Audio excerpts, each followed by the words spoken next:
Hey folks, what is going on? We're going to do some artwork this morning and things seem awry. Where my window capture isn't doing right. Hold on. What the fucking deuce? Where did that come from? Let's do this.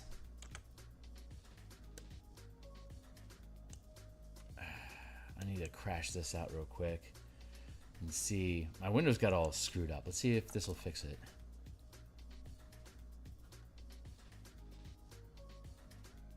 I was in such a hurry to gear up and go that I wasn't paying attention. Okay, great, we're fixed. Woohoo! All right, so let's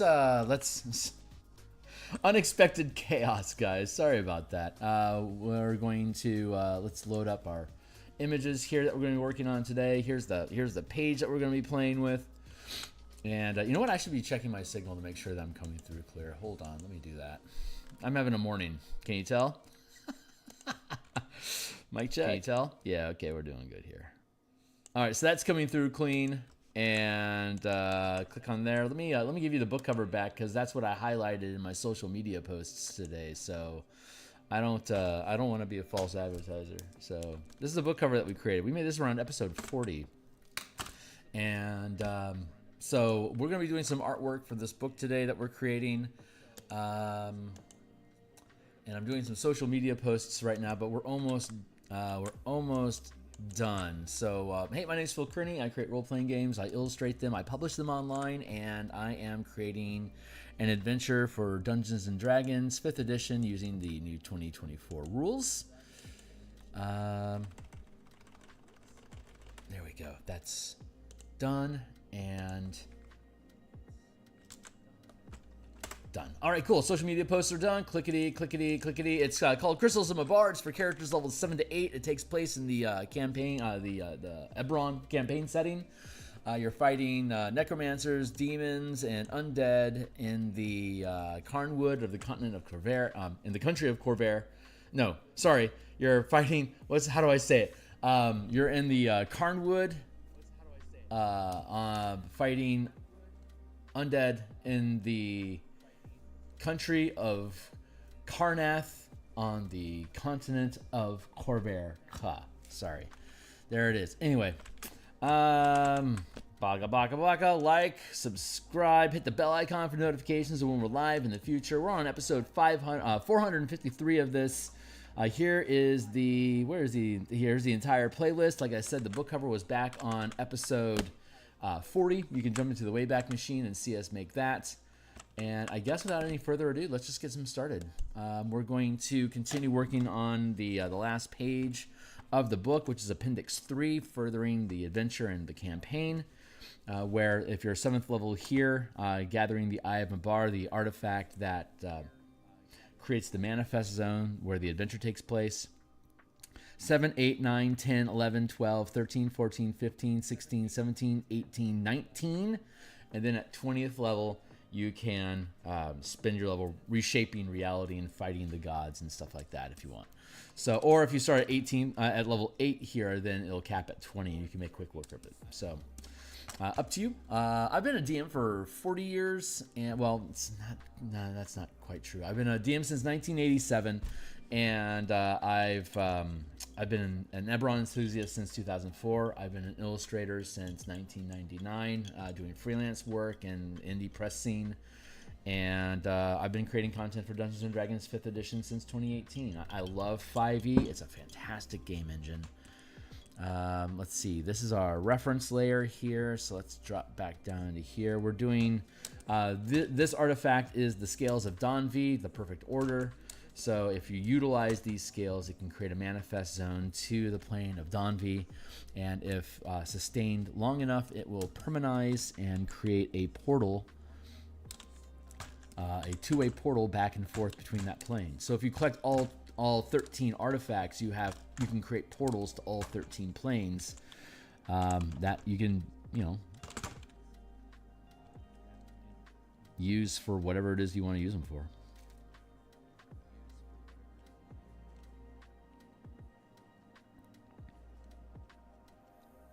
Or, you know, like I said, with all 13, you can reshape reality.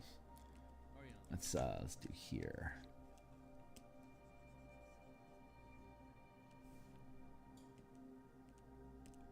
I run campaigns from level in 5e. I've been running campaigns from level 1 to 20 in about 250 hours. Probably takes about 16 months for me to roll through one. And I'm currently on. Well, I've completed 4 campaigns, and technically, my current homebrew campaign is not 5e specifically. It's playtesting the role-playing game that I will eventually be bringing to Kickstarter and producing, called Guild Delvers. It basically uses the Bastion campaign mechanics that I've been streaming on Mondays and Thursday nights. So if you haven't seen that stream, you can check out my channel, Phil Kearney, and just look at the Bastion campaign playlist to see everything that's going on there. The first 30 episodes is the original system that I was developing before Bastions existed, which was going to be called the book was going to be called In Command of Army Guilds and Kingdoms. And it was basically a way to frame adventures. Again, like I just said, to frame adventures around your guild, and every action that you take, there's a guild turn, and which is now using the 5e mechanics of Bastion turn. See, the ideas are universal. It's just the game engine that you use, and it'll be publishing on the DMsGuild. And fun enough, the DMsGuild only copyrights the mechanics that you use. The idea itself is your own. Like, I'm going to be playtesting the Mecha Kaiju rules for the 5e Spelljammer book that we published last year, which is still good for 5e24, though we could certainly add some bells and whistles as a result of the 5e24 game engine. But I digress. We'll be so we're developing kaiju rules with war golem mecha machines to run around and fight monsters. And while I'm going to use the 5e game engine because I love Spelljammer, I'm already basically using those rules in the Guild Delver system that I've developed, which is basically a D20 light system that leans into unpredictable skill bonuses. So it's designed to be focus on improvisation and fast play and narrative descriptive text to basically carry what the characters are doing, and it's been going really well. So we're still playing through the first campaign. There's 5 tiers of or 5 ranks that characters gain. Which coincides a lot with the tiers of power that I've been expressing through the martial power system that I've been streaming on Tuesdays and Friday afternoons, and been playtesting on Saturday. It basically uses similar ideas as that, except everything is based on an ability check instead of it's very 4E in that sense. 4E was basically you attack with ability checks. This is the same way. And depending, you are able to use, you have ability score bonuses, you have proficiency bonuses, and depending on what you're trying to do, it basically comes down to, if you're proficient in the thing that you're supposed to be able to do, you can roll proficiency die and add it to the result. And everything is basically scaled from 1 to 10 in difficulty, like Numenera. And so the DC ranges from 3 to 30, and the way that the game works is single action and movement per round of combat. Otherwise, it's just free form. Everyone stays in initiative every turn and has basically one action that you can perform at a time. Each action generally uses a die roll to accomplish. You're either interacting with something or observing something every round, but you're always doing something every round. So if there's a cliff that you want to climb and that cliff is 200 feet away, you aren't going to spend 5 rounds of like 5 rounds in game getting to the cliff wall to then climb it. It's I'm going to walk to that cliff and I'm going to start climbing it. Then during that turn might be like 2 minutes long, but you're going to get yourself set up and you're going to start climbing that wall as part of your turn, and then everyone else basically filters in with that. Who's next? You're rolling through initiatives like, well, if he's going to walk up and do that thing, I want to heal myself while we're on our way to the cliff. It's like, great, throw down your die roll to see how well you heal yourself and carry on. And the difficulty scales from 1 to 10, 3 to 30, ability checks, combat, 1 action, generally actions, combat and non-combat activity basically blend with each other. So you can float in between either one. Numenera is like that. And so there is no like start of combat. It's just, do you hit something this turn or do you talk to it this turn? But the difficulty of overcoming it, very much like Numenera, it's the same difficulty regardless of what your solution is to do so.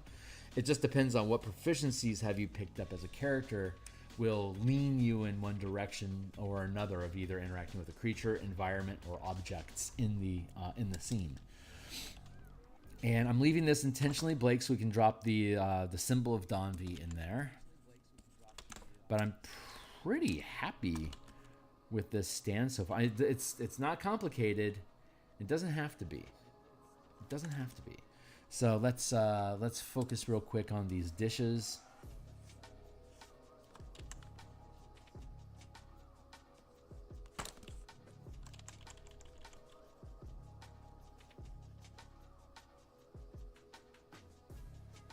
And we'll just do it like this.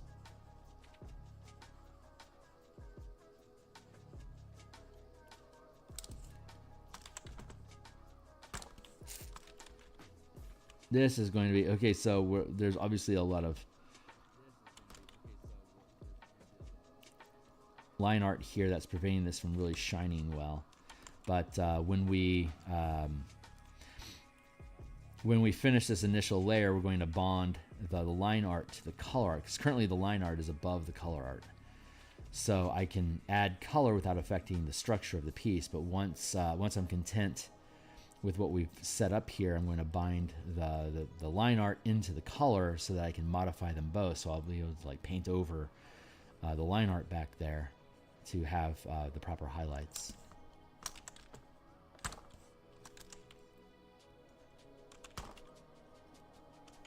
Let me turn that up a little bit. Had to crank up the strength of the smudge brush that I'm using to work this color in. There.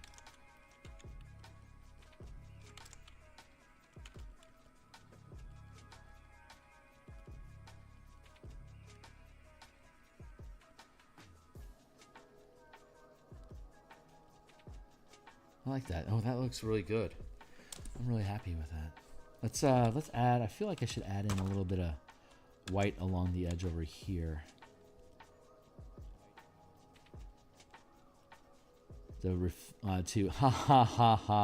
Pardon the pun, to reflect how the light source is overhead. Generally overhead. Generally when I do a page, I'm attempting.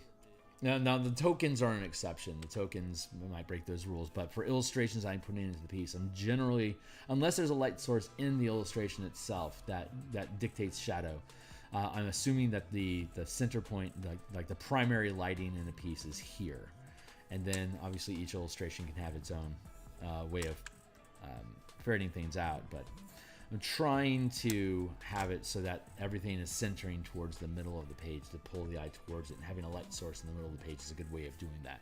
This isn't necessarily reflecting that very well, again, with the puns. But hopefully, for the rest of the piece, we'll be able to honor that better. And it's not like it's a hard, fast rule that I have to really worry about. It's just...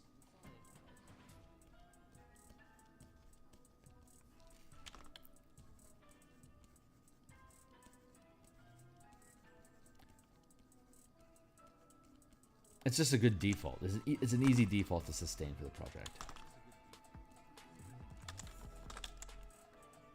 Darken that up bit. There we go.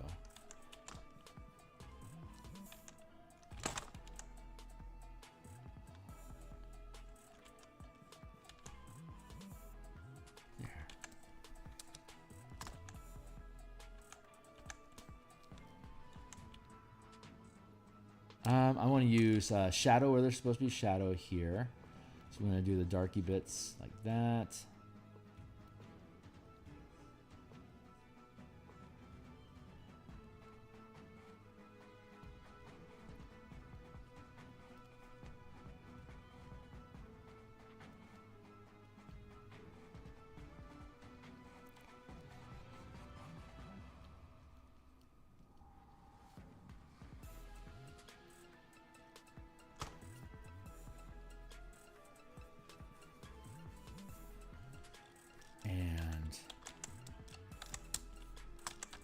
Grab the brighty bits. Again, these will really shine, pardon the pun, once we bind the line art to the color, so we can paint over the line art instead of under it to get these highlights strong. And I am absolutely on the wrong layer. Ah, well, it probably won't matter that much. Hey, timely timer, 20-minute counter. What time is it? 6:34? Okay, so I've got an hour and 20 minutes. We got 80 minutes left on the block. We're going to do great. We are doing great. I'm really happy with today. This is turning out really well.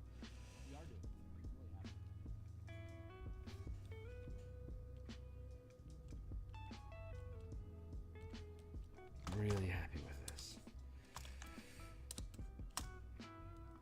Yeah, that'll do. So let's that'll do.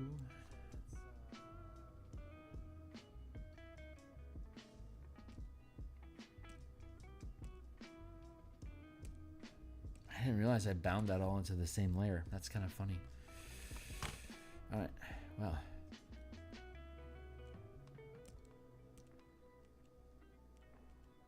Yeah, be bold or go home. So merge all that shit down. Duplicate the layer. Free transform. Flip horizontal.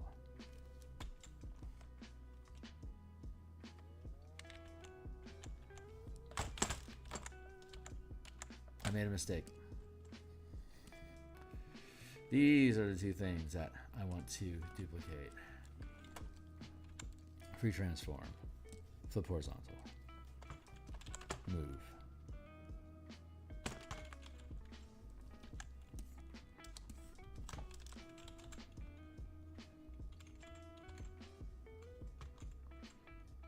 That's some decent symmetry.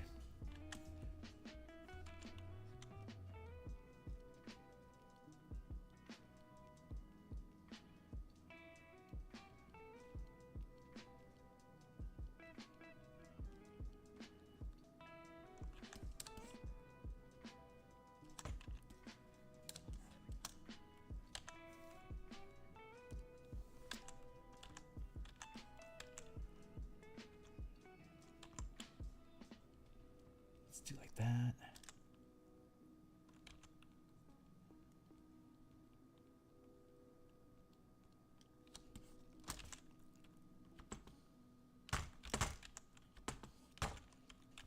No, I don't want that.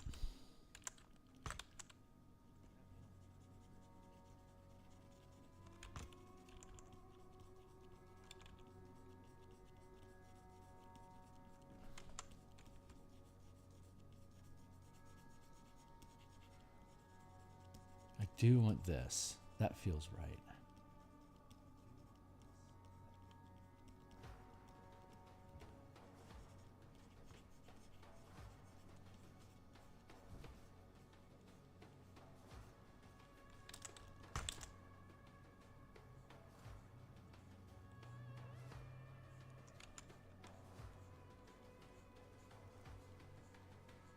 I think I'm going to listen to the Tomb Raider soundtrack today. The original Tomb Raider with Angelina Jolie. There's some really good songs. There's some really good songs on that soundtrack.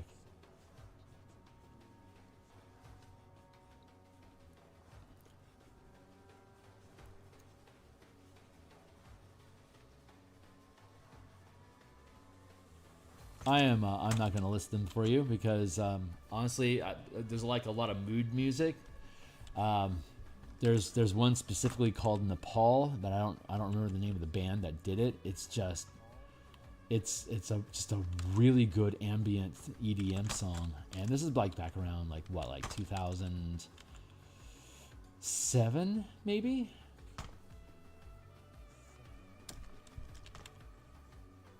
Trim that down a little.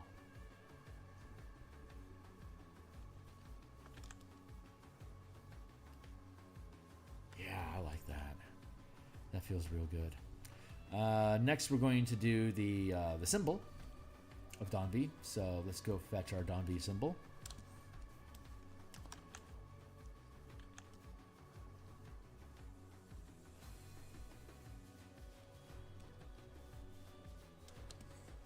There it is. I was right.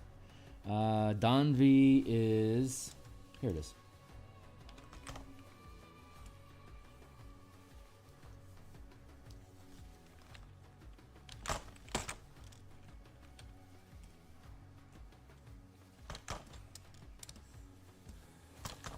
God, that's minuscule.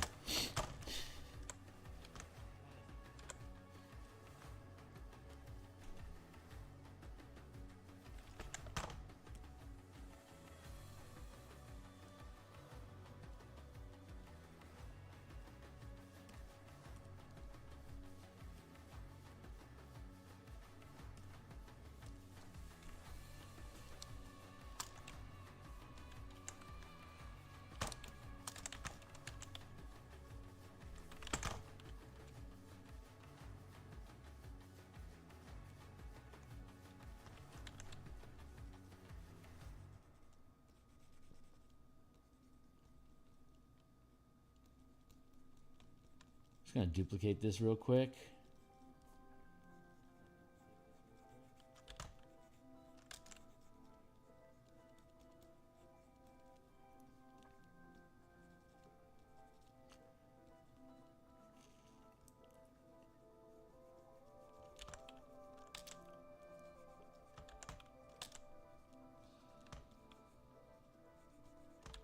This is professional work.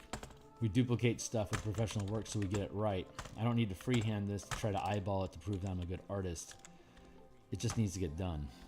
You know, back in the day, I used to think that if I can't, you know, all I can freehand is all I can do. That's the best I can be. But once I started getting paid by professionals, they insisted that I use reference material and be accurate with it for me to get the gigs that I wanted. And I got some really good coaching from a number of art directors that way.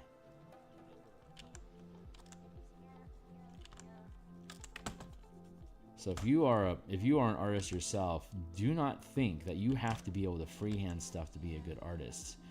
You have to be able to assemble work the way that it feels right to you, whether it's the way that you see it in your mind's eye, or whether you feel it as you compose it. It's your job is to produce good-looking shit, and as long as you're not just outright stealing stuff, like this is a symbol. I can use this because it's a set format, a set shape.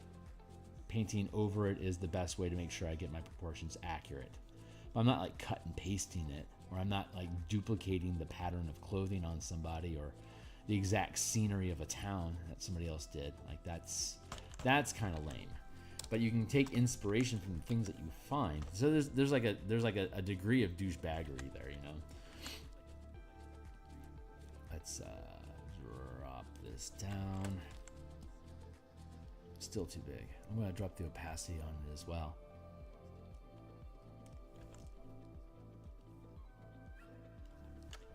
So minuscule.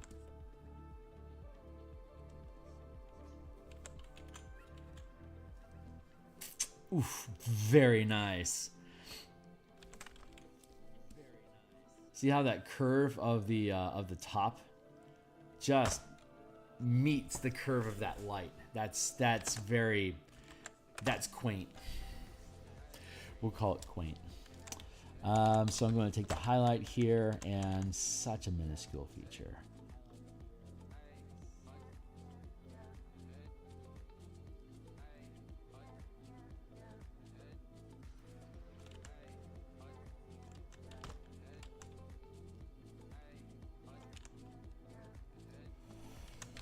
We know it's here.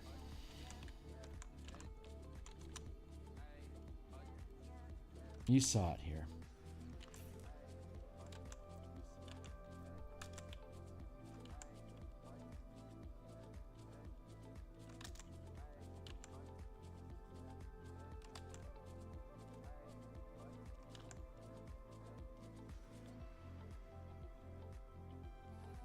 The thing is once you understand the form of something, once you know how to depict something accurately, you kind of take ownership of it, and then you start being able to manipulate it and use your own inner eye to start envisioning it differently than how you learned it. That's why, like, duplicating comic book duplicating comic book artwork, whether you're tracing over or you're able to start freehand and model after what you're looking at to practice your ability to, like, you know, reproduce what you see. That takes eye-hand coordination. That's more advanced tactics stuff. And depending on what you're working on, may or may not actually be valuable for the project at hand. But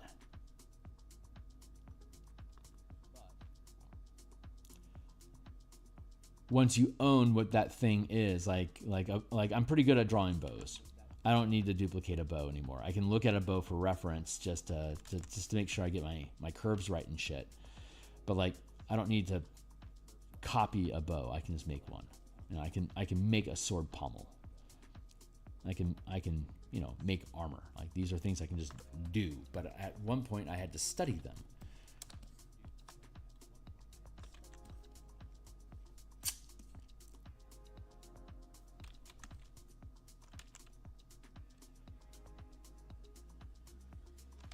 I'm rather happy with this.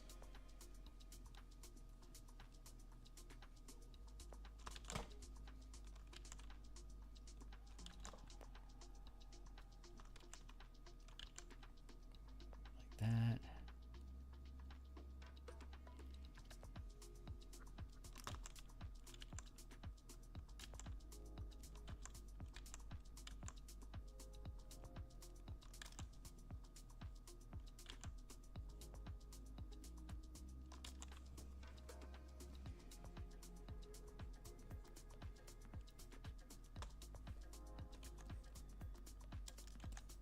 Yeah, that'll do, pig. That'll do. All right, cool. That one's good to go. I'm pretty happy with this. We'll have to bond the again. We haven't bound. The only ones that we've bound the line art to, the color is the banner of Savarith. Is it Savarith? Is that the name of it? The names are all weird. The banner of Savarith. Thank you. Even though I'm an Eberron enthusiast, I'm also a Great Wheel enthusiast. And I also love 5e Spelljammer, so I don't, and I've never really, I've been a Planescape fan since the box set came out, like in '93, and '92, something like that. But yeah, I gotta love the Great Wheel, and I love the Inner Planes. There's so much flavor there, and I keep that. That's my frame of reference for.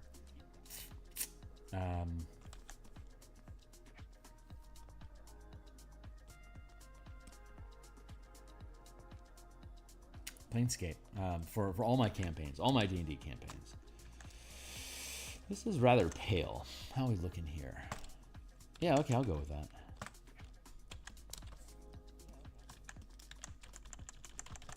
Drop a dab here. Drop a dab here real quick. Oh my god, look at that. That's fantastic. Okay. So here and here. Get rid of that dab.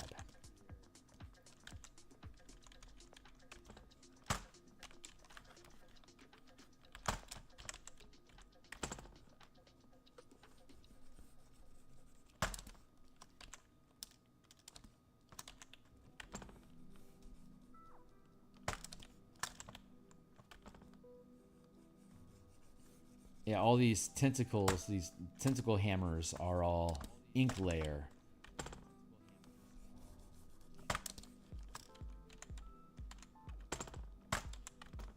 Again, like we were saying, if we're going with the middle of the page, here being the light source, then there's going to be a lot of overhead lighting coming down on this.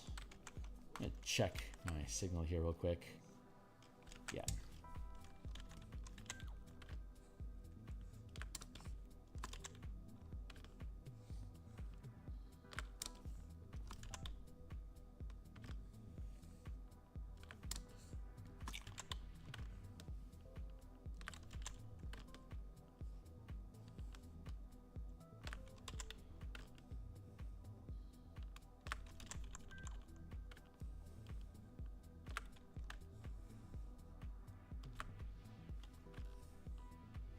Started watching the Last of Us last night, and so far it's very much the Ellie show.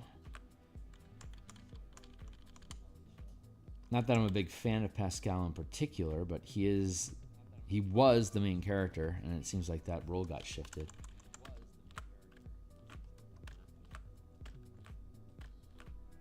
Hopefully, he becomes important again, unless they're trying to, like, you know, quiet him out like they did in The Mandalorian.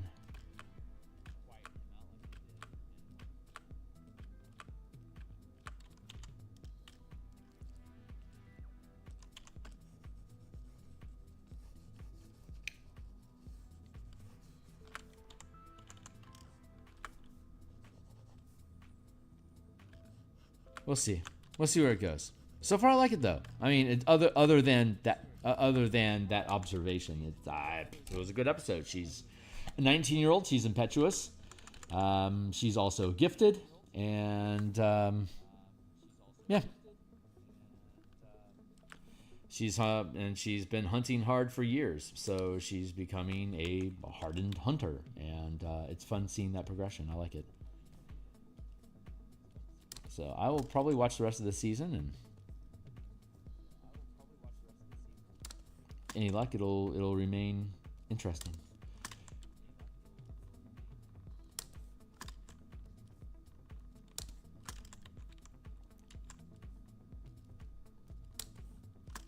Yeah, this all feels real good. And then we already darkened those down. Next, we're going to do the highlights, and then we'll do the oh wait, yeah, and then we'll do the tentacles after that, and then we'll do our keys, and then we'll do some fades, probably something like just some grit.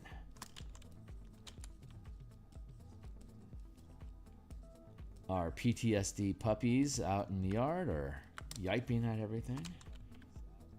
I do not own dogs. By we, I mean the royal ye, as in we, as in the community.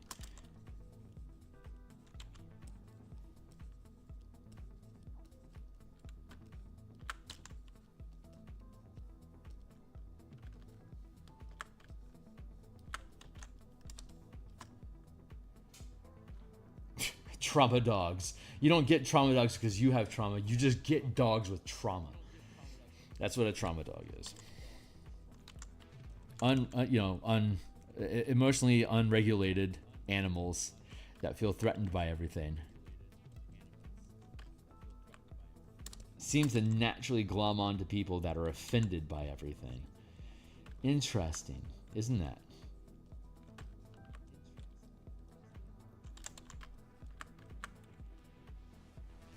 The dog knows your emotional state immediately. You can just literally smell the chemicals moving inside you.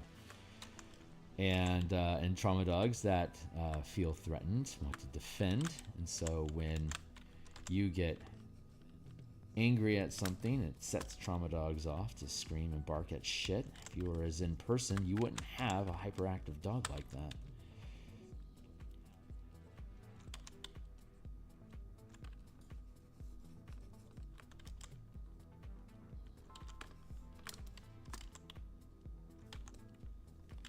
Trauma begets trauma, Mr. President.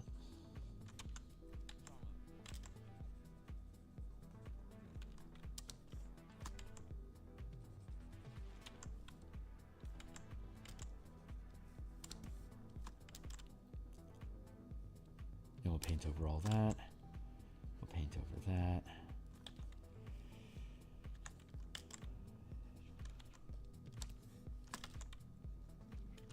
Interesting how these two are very linear, flat planar Most of the, well, this one's flat planar, flat, flat. 1, 2, 3, 4, 5.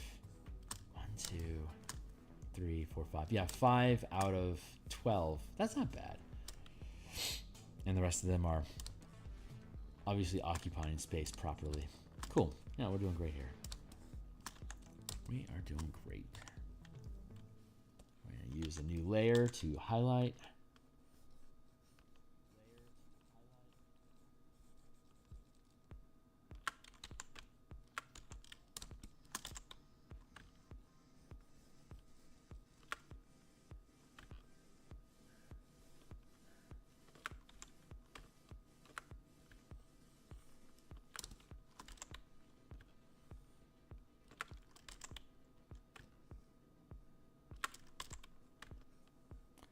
Trauma dog, it's a trauma dog. Mark, bark.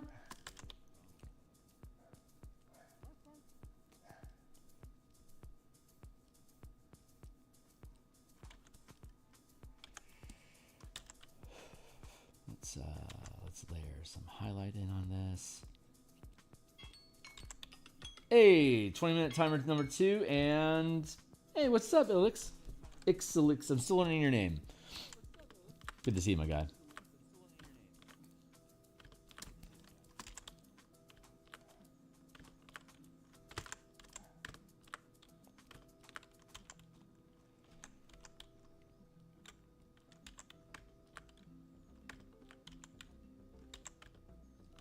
Today we are building the Carillon of Dalcor. A carillon is a pipe organ, but instead of the keys making pipes go, it rings bells. Here's an example. Here's what one looks like with the keyboard down below. But that's what we're working on right now. So I'm going to do all the bells, and then we're going to do the tentacles. But this one's pretty basic. Get basic. What's up? Just me for right on. Okay, for. I'll try to remember that.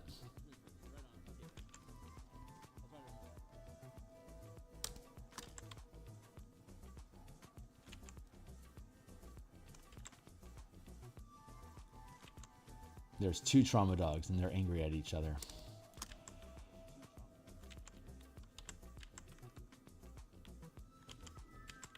On top here like this. I could cut and paste these. There's a lot of L's.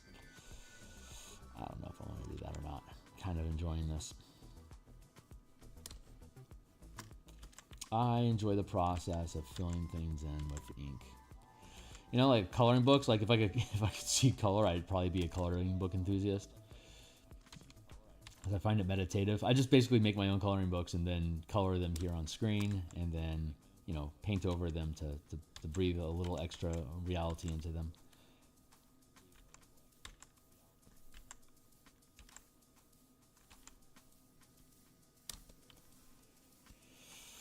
Yeah, this is going to be okay.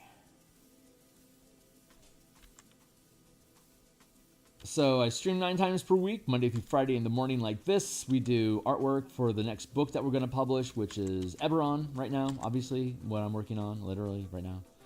And then on Tuesdays and Fridays, I do player character stuff, game design work. And then that's at lunchtime. And then on Mondays and Thursday nights, I do more, I have a longer stretch of time, so I do more in-depth mechanical builds for projects that I'm working on, like the Bastion campaign that we're currently building. But I've got a video I need to make that needs to publish before the 25th about upscaling combat for Dragon Riders. And we're going to call it Dragonflight. And it's part of Dragon Week that's being conducted by a lot of the big YouTube D&D vloggers. It's basically an excuse to pick a monster to say something cool about and then have a collective. So I want to be a part of that, but I'm running out of time. I've got assets to make. And it's not like I'm making a full product for it or anything. It's just an idea that I can basically pull out of the Spelljammer book that we published last year, and then apply it apply the ship combat scaling and maneuvering systems that we introduced in the Spelljammer book, and insert them into something that's more universal and practical.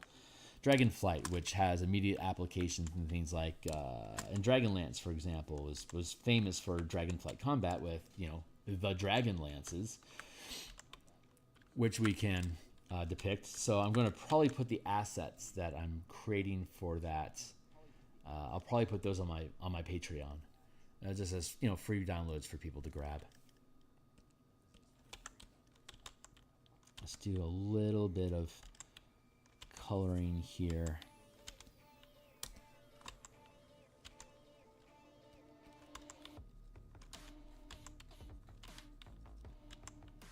And darken down the tops here.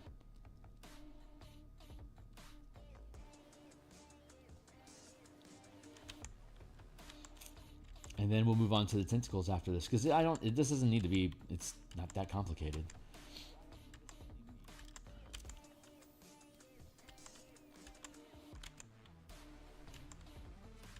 I don't need to make something more difficult, more complicated than it needs to be for the sake of, like, art, you know? Like, if it fills the space the way it's supposed to fill the space, it fills the space, you're done. Move along. I have spent a lot of episodes on this page, but so the cover art that we have for this, that took like maybe 60 hours to make that, I suppose. And then this is with the undead illustration down in the corner as well. This is easily has taken more time than that, but this is also like 3 times the area that the book cover took. So it's not, you know, like 100% pixelation of the entire environment. So, but I don't have a lot of pages that require this intense level of illustration, which is good because there's 100 fucking pages. So we've still got a lot of work to do, but we're gonna get it done. We're gonna get it done. So that's all good. We're going to now add the tentacle layer. Drop that out of view.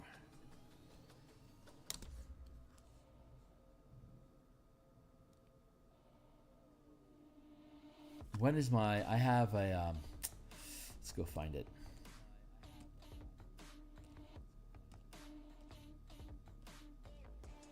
Where is it? Hold on. There we go. Dalcor.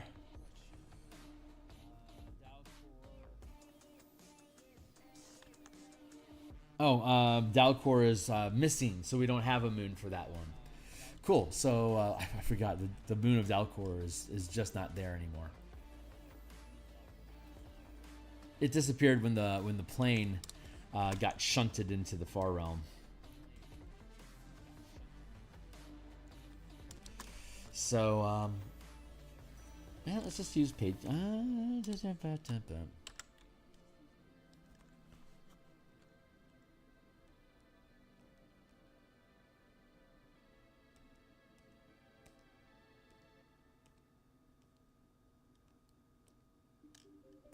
Do something like, let's see if this works. My gut says this is good. So see here.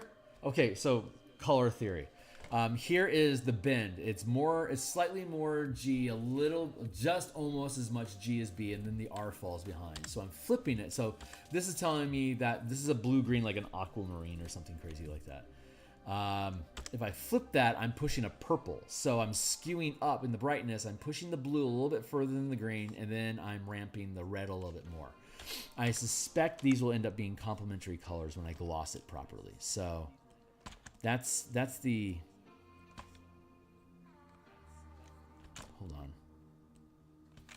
Nothing there. Free transform. Nothing there. Cool. This is where I'm supposed to be. Yeah, I suspect this is going to look okay.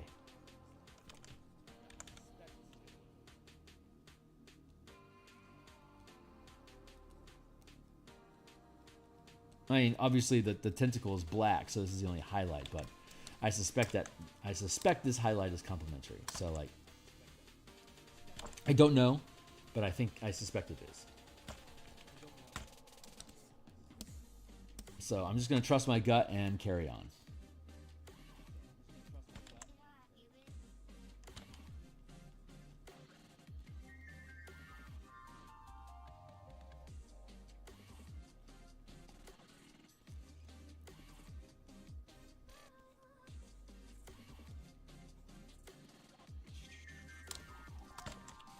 This.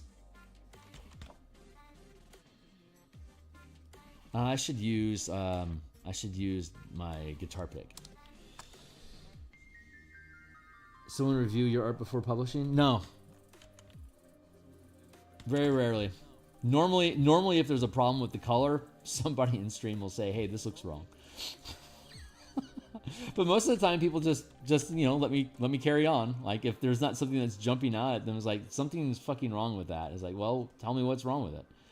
But that can lead to people becoming overly helpful and kind of like glom on parasocially. So I certainly appreciate somebody telling me that I've done something fucking wrong, but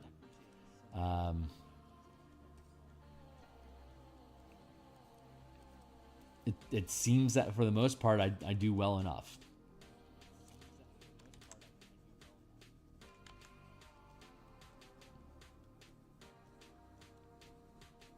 He says with complete ignorance.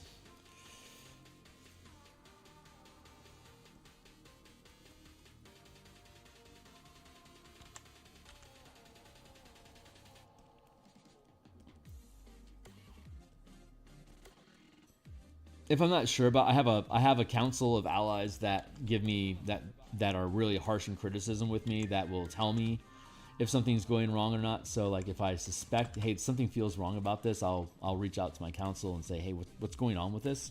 Or like what do I not understand here? And I'll generally get good feedback. But I don't request somebody to spot check my shit, because I'm constantly introducing new color ideas. I don't know about color theory, so I don't know if something's wrong. Well, it's just, does it look right? I mean, it's basically, yeah, I'm not asking anything, but generally it's like, if it looks wrong, like if somebody's skin is purple, it's like, hey, why is their skin purple? You know, like that's a decent question. Like if it doesn't make sense, you're gonna ask, hey, why? But you would do that with probably any artist, whether they see color or not. You know, like why is their skin flaming red? Like if they have horns and shit, you're not going to question it. Actually, if they have horns and wings and stuff, you're probably not going to question purple either. So it's all around context, you know? And then it just becomes like, do they look complementary? Do they feel right together? And generally this RGB thing's pretty good about that. If I flip the array, it's generally a complementary color. So it's very simple. Like that RGB thing saves me, man.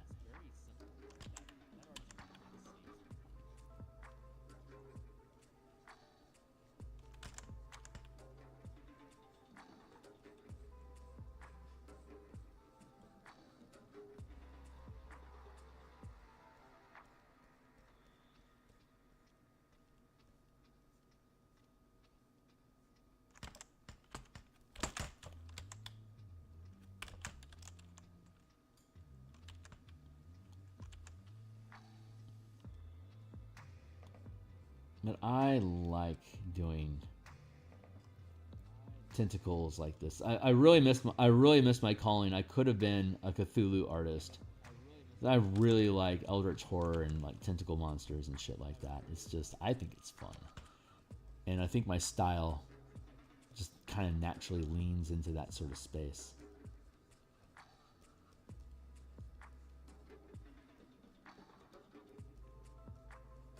So I've done a number of tentacle horror pieces in my years.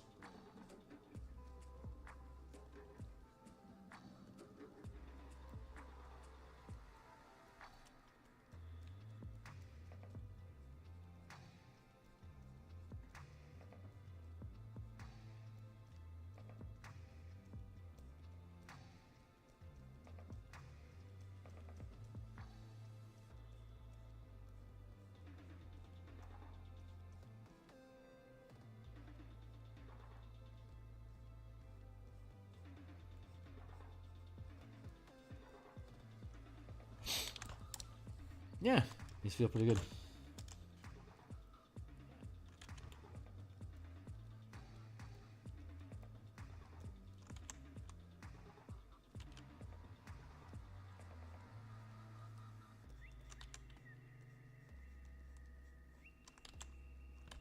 Be careful about that. If I do like this,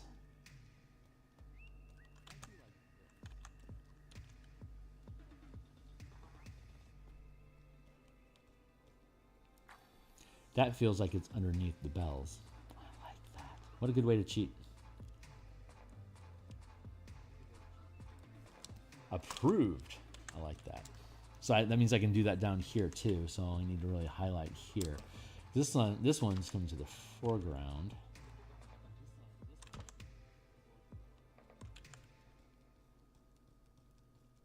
So when we bond everything together, I'll probably want to put shadow over this like that or something. We'll find it. Subtle shadows. Your eye picks up on it. It starts adding. It just starts filling in the gaps for you.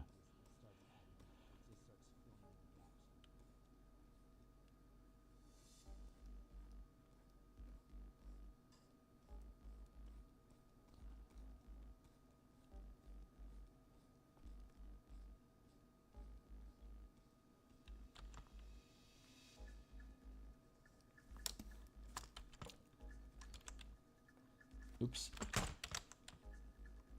There we go.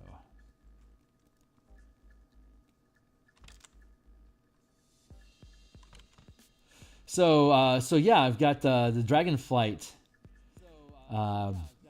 project that I need to get finished before the 25th. So I think since we hit a natural transition point in the Bastions campaign book that we've been working on Thursday nights. And we just concluded our series of subclasses for the Sorcerer. I think the rest of the week, I mean, Monday in the mornings I do this. This is what I do. But I also do stuff off screen, and then I have the Thursday and Friday coming up. I think instead of working on my normal projects, I'm going to build assets for the Dragonflight book or video. We'll extract the relevant information from the Spelljammer book that I already built. We'll create the dragon templates.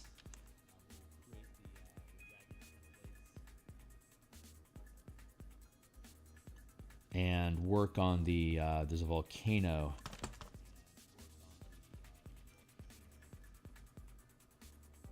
Combat map, the lair of an ancient red dragon. That we'll use in the scenario that the characters are hunting on the back of young silver dragons pursuing an ancient red dragon, and how that stacks up. And with God's grace, it'll be fun. So I coincidentally. I have Monday off as vacation time. I've accrued too many hours, and the company is insisting that I take vacation time to open up. Once I hit 200 hours of vacation time, I stop accruing vacation. So they use that 200 point to start harassing you, like from an HR perspective of, if you don't take vacation time, you're going to burn out. We capped you at 200 hours, knowing that you accumulate more than 200 hours a year, so that you would take vacations. So get the fuck out. So I've been ordered to get the fuck out. And so I'll be taking a vacation on Monday. And technically I have a vacation day, but Wednesday I also do my quarterly visit downtown in Seattle. We have a once a quarter, basically meeting, celebration, etc.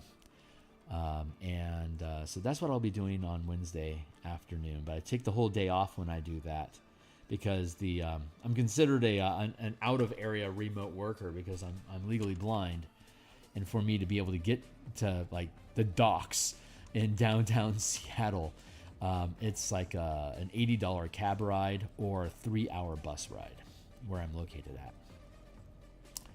And so I'm basically considered a remote worker, and I only have to come in once a quarter. I don't even have a desk. So I show up, I eat their food, I hang out, we shoot the shit. for a few hours, and then so I take the day off in the morning, and I take the day off in the afternoon, and most of my afternoon is completely shelled by most of my day is destroyed by commuting and to and from, and then the actual event. So all that commuting time I make vacation time, so I don't actually have, like, although I have Wednesday off, I can like stick around for like an extra hour on stream next Wednesday morning. But Monday I have off, like free and clear. Monday is an actual day off. And when I have a day off like that, I tend to stream longer in the morning because I can. I'll stream for an extra hour.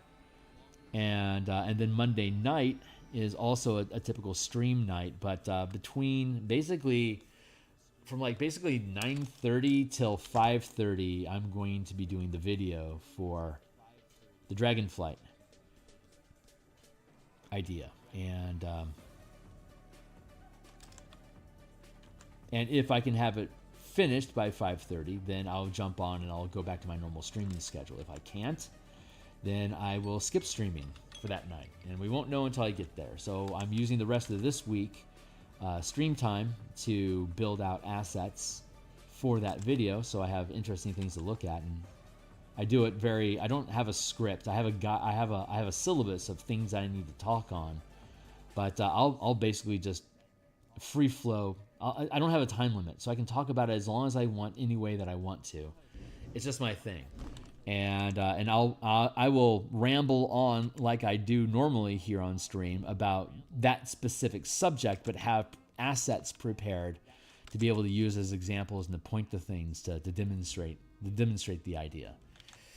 So it went really well with Kraken Week last year. You can see one of the few videos I actually have on my channel is the Mega Kaiju Kraken video, where we're basically using upscaling monster mechanics, fighting the Rock of Brawl in Spelljammer campaigns to demonstrate here's how Mega Kaiju can work, which is coincidentally also the framework that we'll use for the Storm King's Thunder campaign that I'm going to run, using the Mecha Kaiju mechanics specifically, and then for the player options, we'll be using the War Golem Gundam Mecha idea that we had built out a couple months ago here on stream but we haven't had an opportunity to get back to because of work schedule, like my workload here. So but the base mechanics of that system are done. I mean, they're just basically the fighter. They're just basically the fighter ship mechanics that we already have in the Spelljammer book, but they're expanded on. So instead of being damage is based on the size of the creature that you're simulating as a Spelljammer. Instead of that, you're human shaped, so you can pick up weapons and shields and shit. So it's a little bit more mechanically complicated than just basic fighter craft with siege weapons. But we'll have full 50-foot scale mecha combat machines that it should be pretty fucking fun. Should be pretty fun.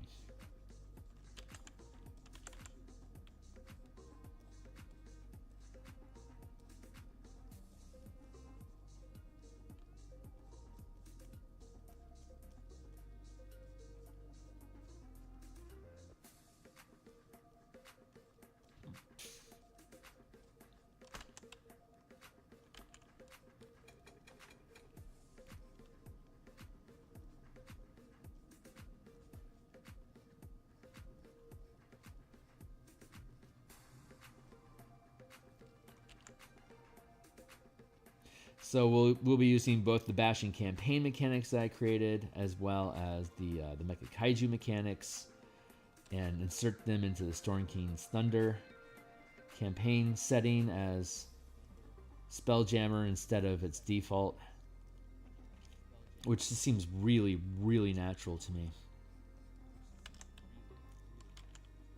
And it's going to give me an opportunity to work on the Dwarven Citadel that I've been wanting to build for Spelljammer. There's no... I can't find anywhere any extensive maps around dwarven citadels, which are like basically 500-foot flying mountains, filled with dwarves and spelljammery goodness. And so since there is none, I wanted to pick that. We still haven't fucking published the Vokath's Battle Crab. I worked on that for a few months, and I have not yet published it because, again, it's not my primary project right now. I've got so many things that I'm working on that I'll build out something to about 80% mechanical completion, and then I'll let it sit and get back to it eventually. But that also means I've got a lot of things in the hopper. So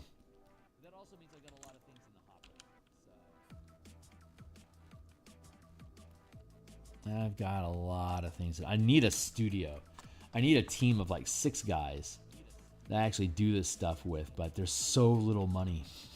Outside of having like some sort of smash hit with a Kickstarter, I get so little money from the things that I do here that it's basically pocket change for me.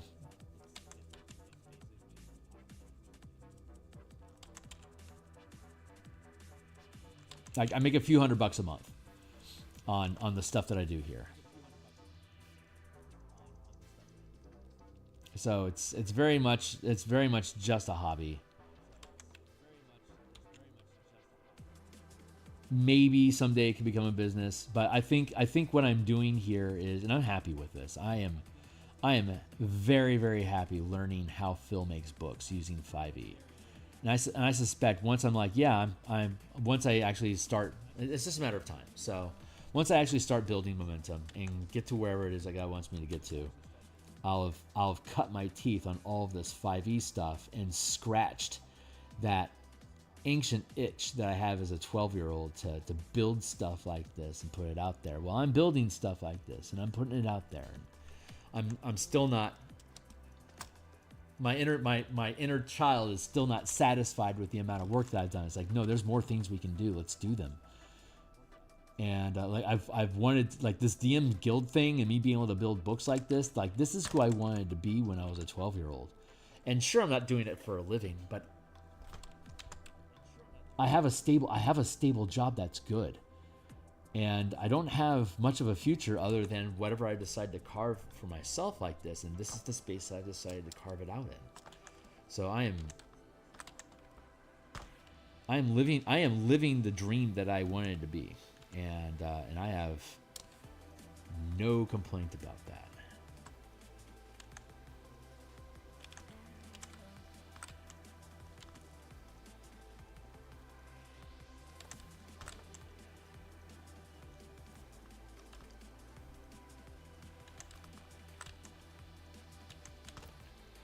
So it technically doesn't matter if I'm like quote unquote successful or not, because I'm already doing the thing that I would want to be doing if I was successful. The thing that would change if I became very successful, quote unquote very successful, is that I would be able to hire on an editor and writer pretty much like full time, and then be able to play test more often, because my evenings would get freed up.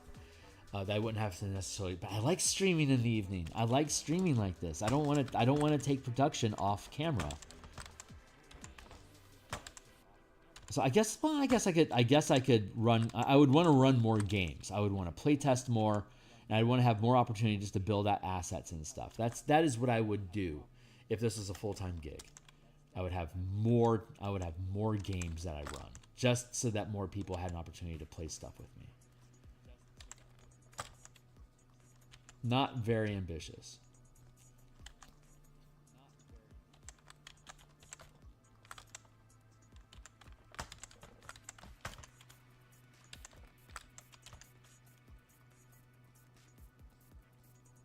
But again, the overall true objective, I have achieved the true objective. I'm doing the things that I wanted to do. It's not necessarily the way that I would imagine that it would have been, or, you know, whatever, but that's the miracle of life. Catch you by surprise.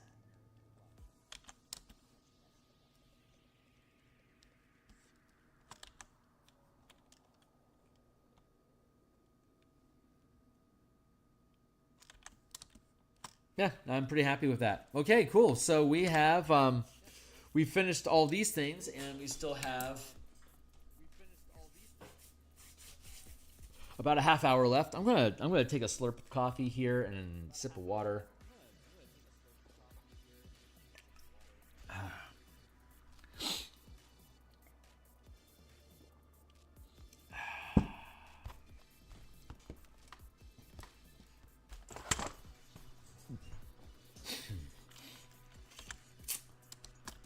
That looks good.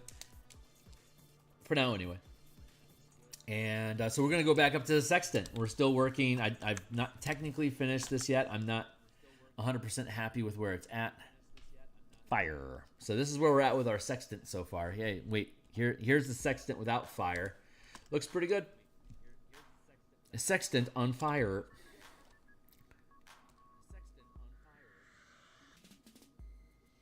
I could drop the flames back like that. Nah, fuck it. Let's be there. And there we are there.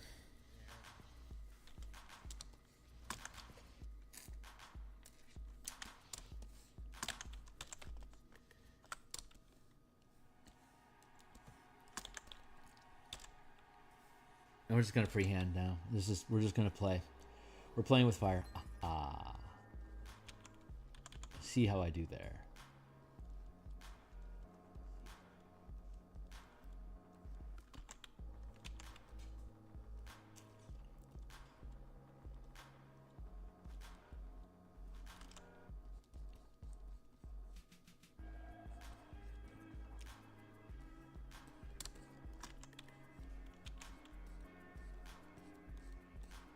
This is ridiculous.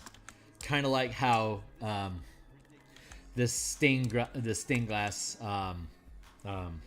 parasol is. This is for what's it called?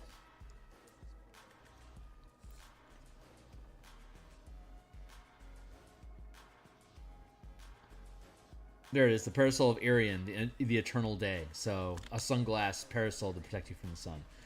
This was crazy to build, and I fucking love doing it. Such a cool project. But this is the same level of insanity for me. Like the parasol had to be very precise because of the type of material that it was made out of and the format of it. This is a lot more free flowing and loose, as fire. But it also requires a lot more layering. So it has the same amount of layering that we were seeing in the parasol down there that we did last week.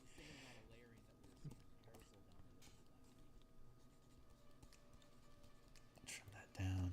I'm happy with this.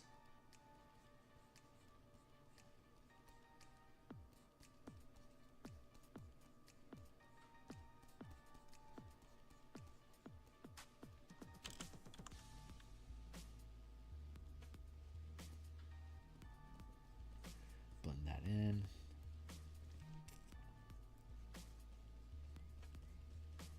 These things are so... I just love doing this stuff. It's so fun.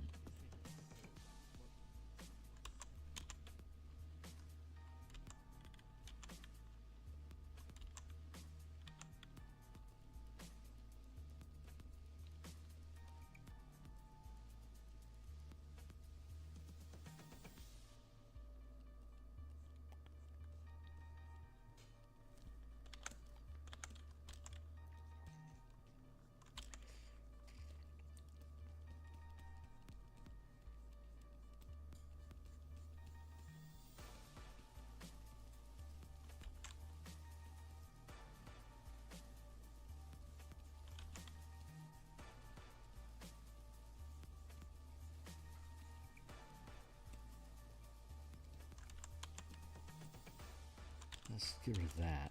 Let's stay over here. Let me blend that down.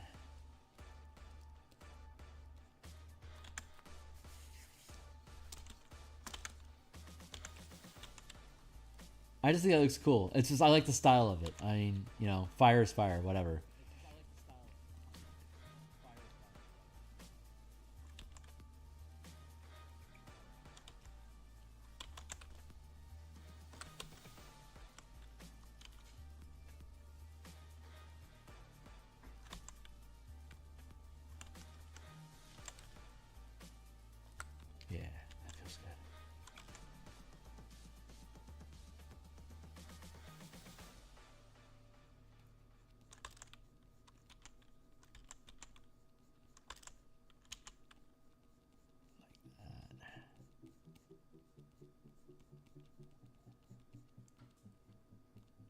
Keep that spirit. If I can keep this spirit, this is going to be a really fucking good piece.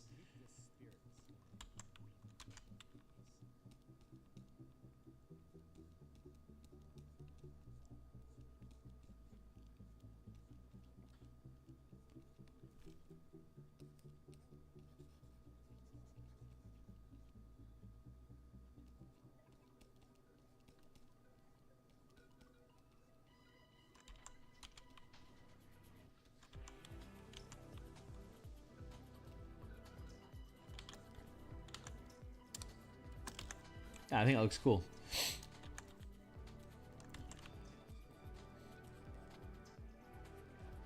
Obviously, otherwise I wouldn't do it. Well, sometimes, I mean, let's be honest. Sometimes you just fucking give up on a piece. Sometimes you're just like, I'm not gonna. It's good enough. It filled the space. It's the shape that It's the thing that they asked for. We're done. But when I'm my own art director, I can tend to be a little more stubborn about it, which is another nice thing about me not making my livelihood based on this stuff. Because I can actually be an artist and like whinge over stuff as much as I want without having to feel guilty about like, timelines and shit.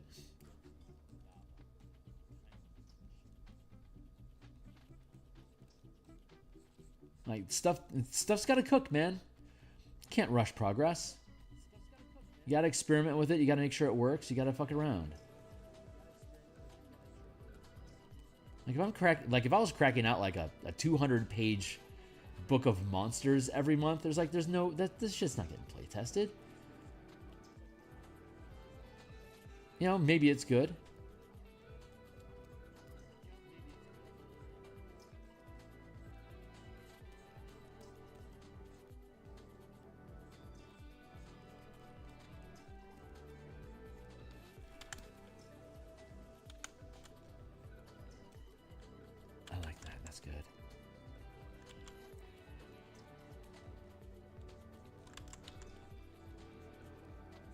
Not to throw hate at anybody in particular.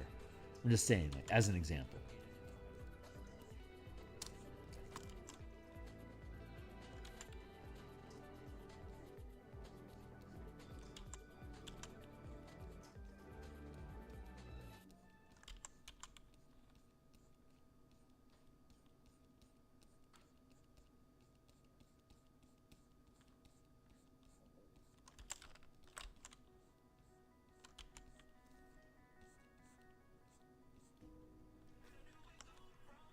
Where do we go from here? I wonder.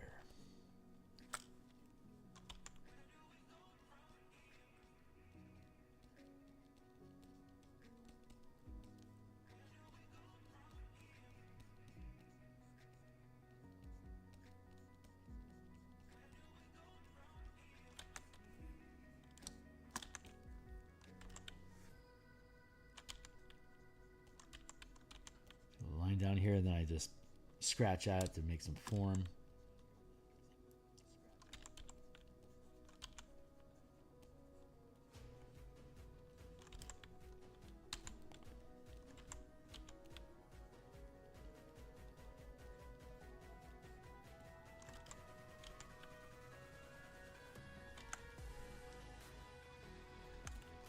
I don't want to overdo it though. I feel like maybe I'm overdoing it here. Let's do that. That feels okay. I want to blend that down into there. Yeah, do not want to overdo it.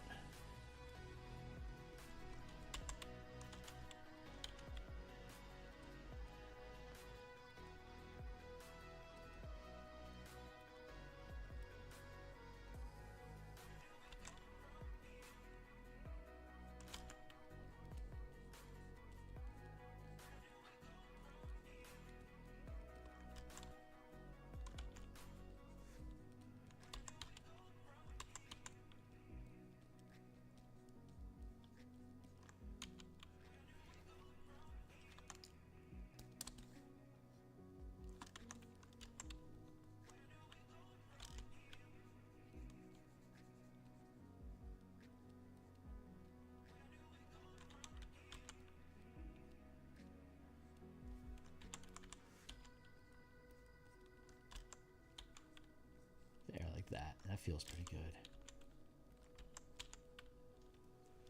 Hey, Easy Life. What if you had some blue?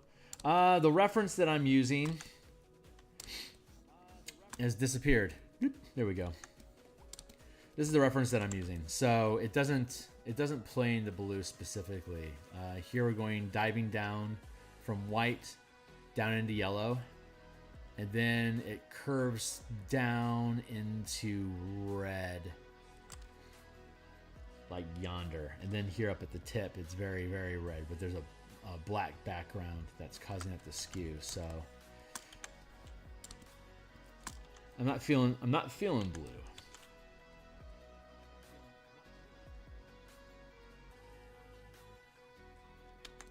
But if we're looking at I think we're doing okay overall. Individual pieces versus the collective. That's my 20-minute timer. I keep a 20-minute timer to make sure I don't fall into a tangent too deeply, or down a rabbit hole. And then we have the illustration. We did this. This took like 40 hours for us to do.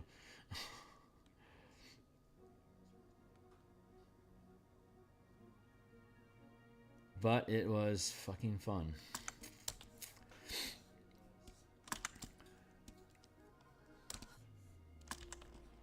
Where? Yeah. Here.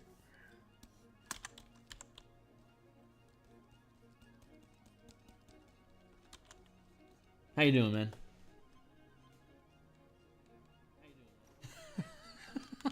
It's the Sea of Fire. It forever burns. Since I don't see color, I basically use all my color theory and balance comes from the photographs that I use as reference.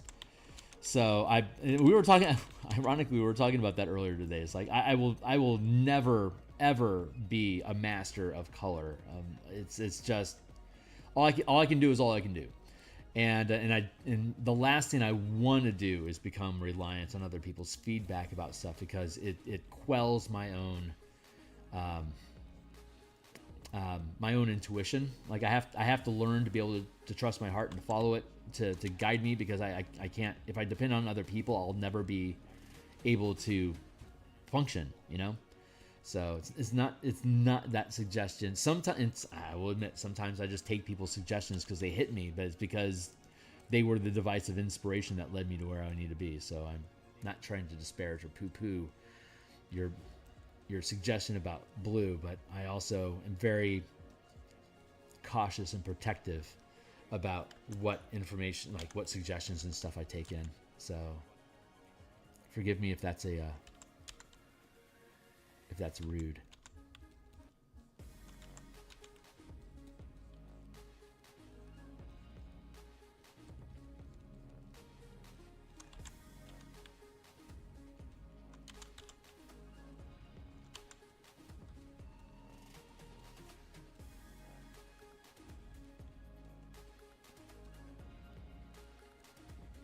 Like, not to beat a dead horse, but like to say, hey, how about you try some blue? I then need to go on a mission to find blue in a photograph of a blue fire in there somewhere, because I can't just imagine the color. Like, this would be pretty. There is no pretty. This is just gray to me. It's just gray. It's just shades of gray that I'm pixeling with the RGB slider over here. But everything that I do is built off of contrast. So like if there's high contrast, I like the piece because it pulls me to different elements, because it's all just fucking grayscale to me. So it's a unique challenge to be able to work in color space. Like my color's good enough that when I take on commissions, people generally don't know whether I'm colorblind or not. Like that, my big victory is to be able to get good enough to fool people into not knowing unless I bring it up. So it's a weird space that I occupy. But I think what people think is interesting about my work is that I'm not fool, like the color is instrumental to me, that it's not the focus of what I do. I don't know why people fucking like my art. my sincere hope is that when I die, it's true that we carry on and that we have the opportunity to look over our life, because I'm going to ask for some color vision when we do, so I can see all the things that I missed in my life. So in that sense, I'm very much looking forward to dying someday, though I'm in no hurry to get there. There's gene therapy now that you can use they inject stem cells into your retina. And if you have some cones, like if you have like red-green color blindness, for example, they can inject stem cells into your eye and actually grow the missing cones from the cones that exist in your eye so that you can regain full color vision. But my particular condition, achromatopsia, which is linked down below in the description if you're interested, I don't have any cones. So there's no genetic information to pull from. So that gene therapy won't work for me. Ironically, I live in Seattle, and ironically, that gene therapy experiment is happening at University of Washington, like 40 minutes away from where I live. It's just, I don't qualify.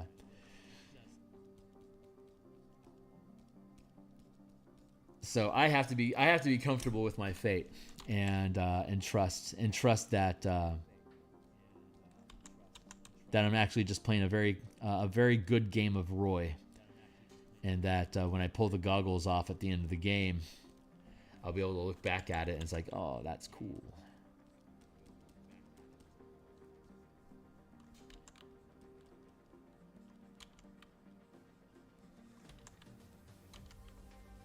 Like, Beethoven was deaf, but I don't think he was born deaf. I think he went deaf.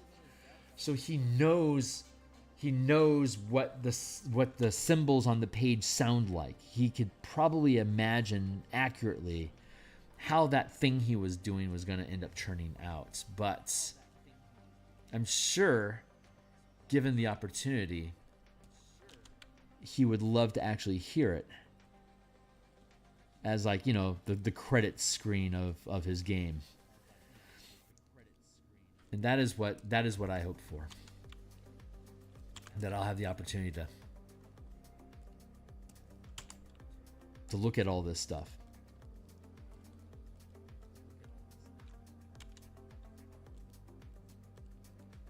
Who knows? It's a reason for me to die. It's a legitimate reason for me to look forward to dying, so that when death arrives, I can focus on maybe I get to see. So I don't have to be scared.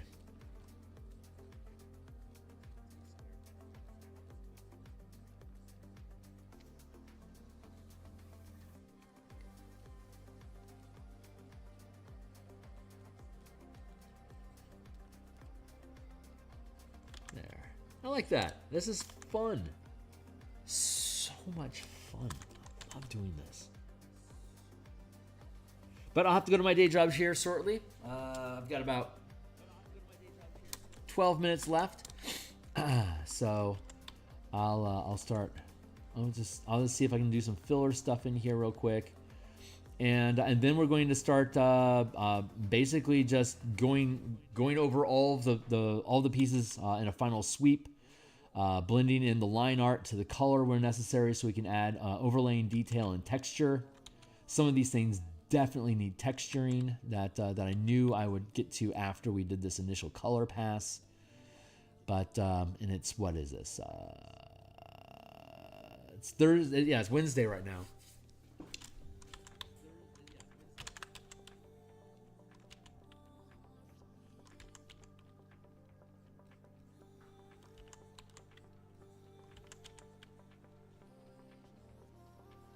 Oh, yeah, that feels good. I like that. I like that a lot.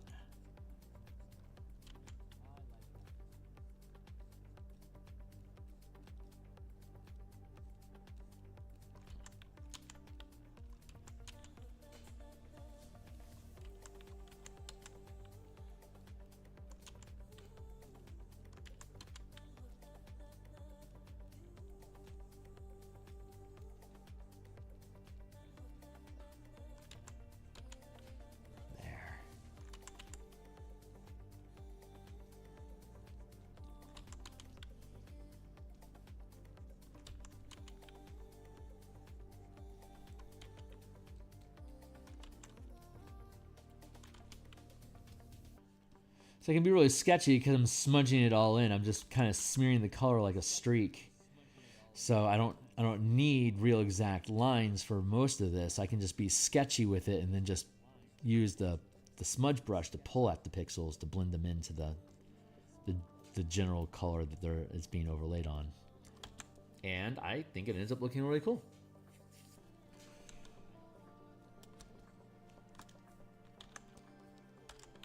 So we'll do some more of that. Grab this here. What?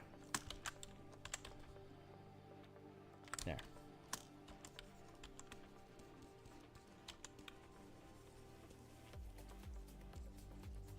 Have that blend in here.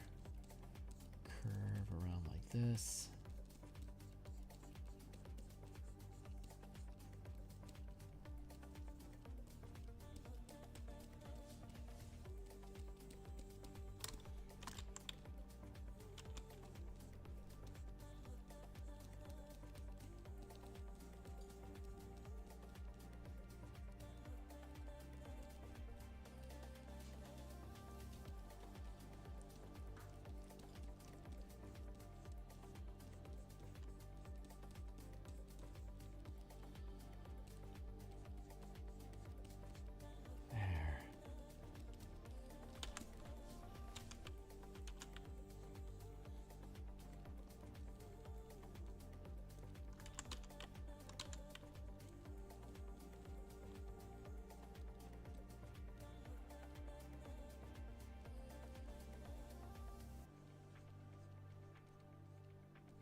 And there we go.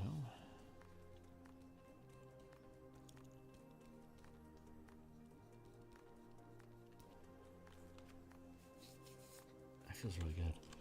I want to have a little bit of stripe up in here, just to break up that shape a little bit.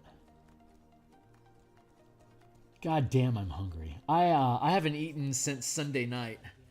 Occasionally I do fasting. I tend to gain weight in the wintertime, big shock. But once we hit April, I tend to back off on the number of days a week that I eat to burn down the weight. I can pick up 20 pounds during the winter holidays, and I've lost. I was 205 and I got up to 230, and now I'm back down to 223. So, assuming everything goes according to plan, I should be able to burn myself back down to 200 by probably next month.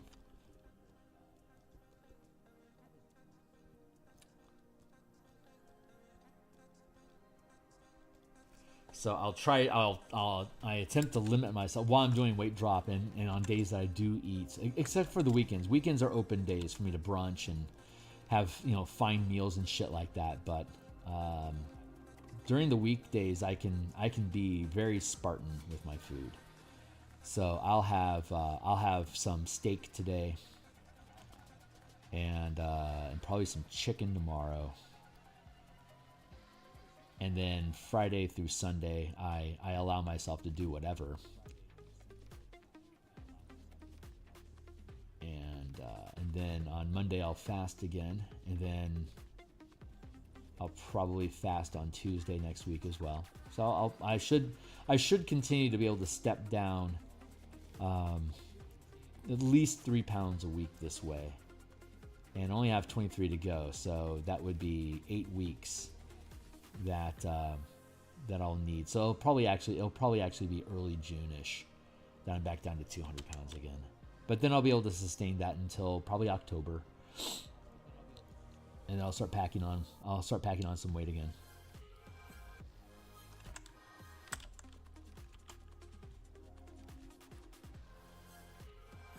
I got up to 311 pounds at one point in my 30s, and I basically stayed there for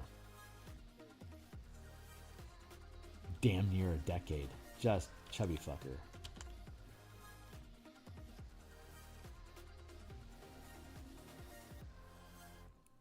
My cholesterol was going bad. My heart pressure was going up. I was at risk of becoming pre-diabetic, and I'm like, that's fucking psychotic. So, you know, time to make some changes. So that's when I found out about, like, how do you get rid of insulin, or insulin resistance, which is how diabetes occurs in the first place. And it's like, well, if you want to get rid of diabetes, if you want to get rid of insulin resistance, you have to starve so that you can reset your metabolism or whatever.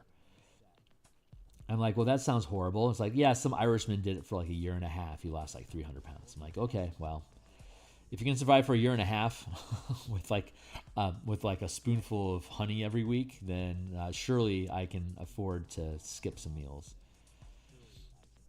And it worked. Worked really fucking well. I lost 110 pounds in about 9 months.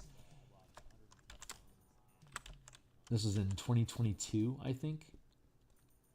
I ate 4 meals that July. I lost 25 pounds. Like 25 of those pounds was lost in July 2022, because I ate 1 meal a day. I would eat 1 meal on Saturday, and I would limit it to 1,200 calories.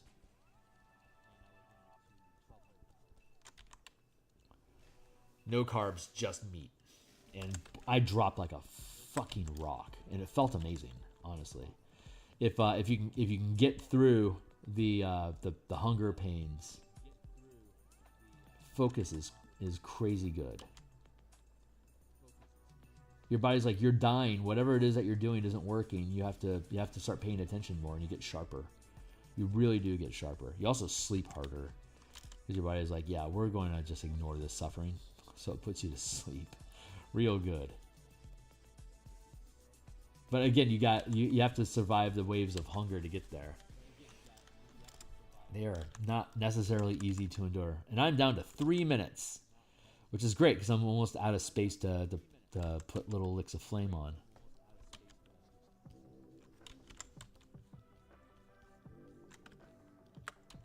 This is all just panning out very, very nicely.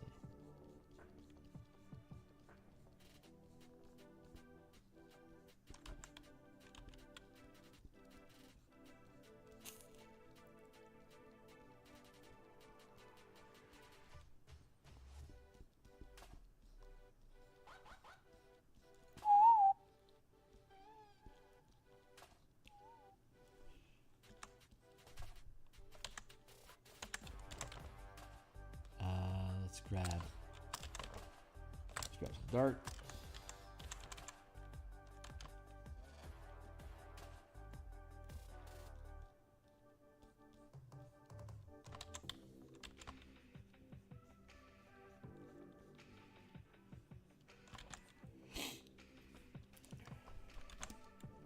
Yeah, I think I'm happy with that.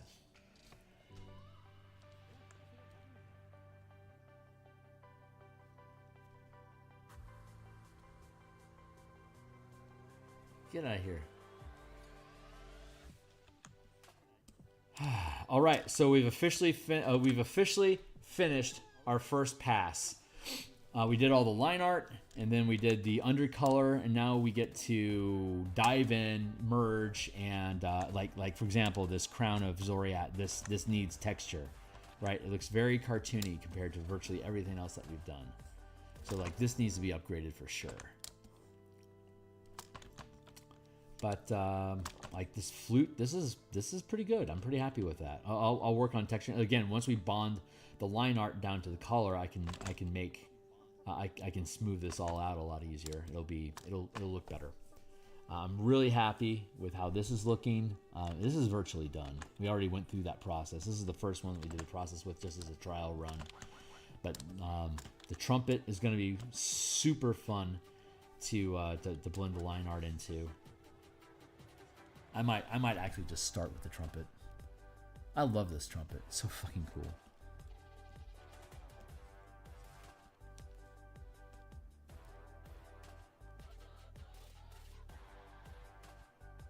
There's no line art. There is line art. So I'm going to duplicate this group. That 67% opacity.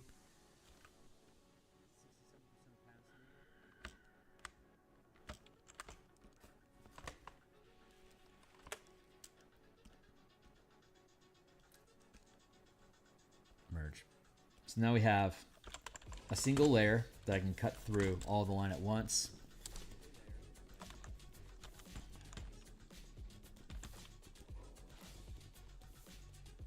So now I can blend this line art into the piece.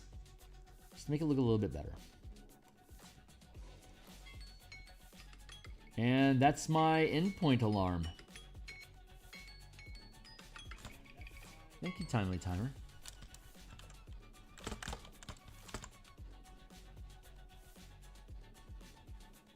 I'm gonna take a second here just to enjoy it, because this is such a meditative space for me to be able to be here doing this.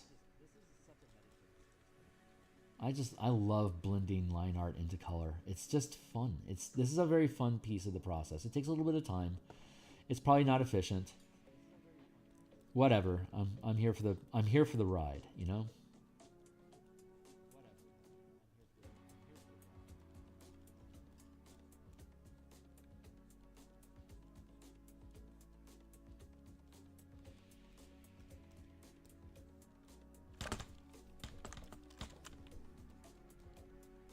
Just going to take an extra minute or two, just because I'm enjoying it. I'm just going to take an extra minute or two here just to do it. But when we come back tomorrow morning, this is what we'll be doing. I'll be talking about whatever the hell it is that's coming to mind, and that's the deal. The muse, she guides my hand. I don't have to pay attention to the art. She resolves all of it for me, but the price I pay for that is she gets to talk about whatever she wants through me. So whatever comes to my heart is what I'm supposed to be talking about, and I attempt to honor that with enthusiasm, knowing that the more on a tear I get about whatever subject is grabbing my heart's attention, the more the pixels are going to flow naturally, the less I have to worry about what the end piece is going to. I'll be able to look up from my rants and say, oh yeah, that looks really cool. Because that has happened multiple times on this channel. So I welcome the spirit of my muse to come in and just run my show for a little bit. And she'll talk about whatever crazy shit from heaven is going on.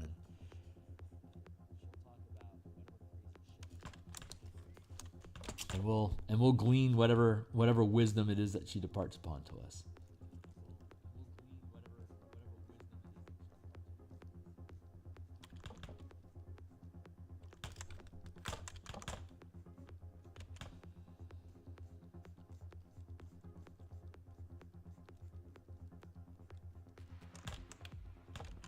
See, like adding line art here makes sense because I can deepen these shadows a little bit.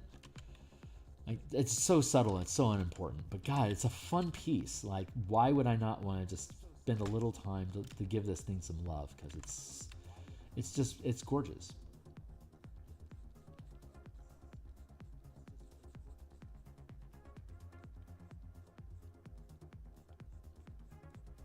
Like this would be such a great Selesnya Horn of Valkyrie.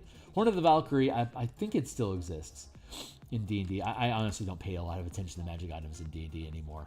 But back in the day, there was a horn that you could blow, and it would conjure spirit allies to fight alongside you. And depending on the rarity of the horn would determine the CR and a number of troops that you could summon. But if this was that magic item and this was in the hands of a Selesnya druid, it would no doubt summon sap rolling tokens, which are plant creatures, if you're familiar with Magic the Gathering.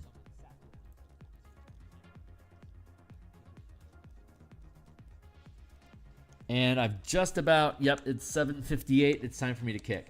So, but yeah, that's what we're doing. So we're blending the artwork in, the line art in with the color here now. We're going to do this with each piece.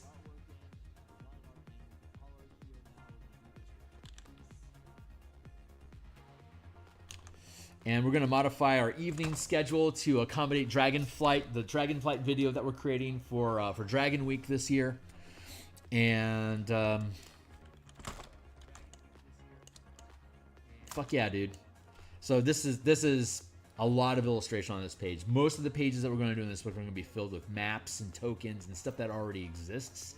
It's when you have just like these little weird spots throughout the document that need something in it. That's when we go into illustrating stuff. So maybe there's another 20 illustrations that we need to do throughout the book. I honestly don't know. I honestly don't know what we're going to need. I'm still parsing together. I'm still filling in gaps. So off screen, now that we've finished the page layouts, I will begin. Once Dragon Week is over, we'll start breaking up the pages and filling them in with the map spaces to see how everything sits. And yeah, so that's it for now. I'll be back tomorrow morning to do more of this stuff. Thursday night we'll do Dragonflight production. Friday morning we'll be back doing this, and then Friday lunchtime we'll do more Dragonflight production. Saturday morning I'm off stream. I'll be spending most of my Saturday prepping for Dragonflight. Monday morning we'll be back doing this. I have Monday off, so we'll be doing Dragonflight recording all day Monday, and if we get done on time, we'll be back to doing the Bashing campaign supplements Monday night. So if you think this stuff is cool, like, subscribe, bell icon, notifications, check my Patreon, my Discord's down below. I've got a bunch of books that I've already created on DMsGuild that are all free preview. Blah, blah, blah, blah, blah, blah, blah. See you guys on the other side. Cheers.